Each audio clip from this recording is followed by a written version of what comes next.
Min mor siger, intelligente børn keder sig aldrig, så lad være med at kede dig, for ellers bliver du jo bare dum. Jamen far, jeg spørger til mor, hvad skal jeg lave?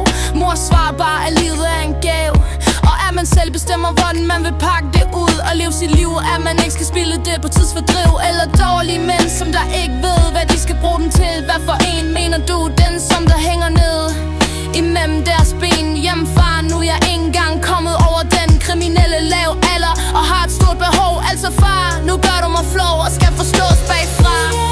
Jeg spørger bare, hvor kommer jeg fra?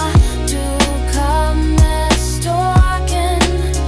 Jamen far, hvorfor det har du så været sammen med storken? Men hvorfor det?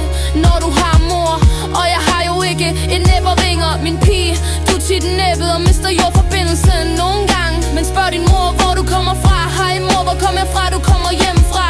Hvis din far ikke har været ude og svinge med ørerne ude i byen, hjemme mor postbud som min far. Eller har far så været sammen med storken ude i byen? Spørg selv din far, hjemme mor.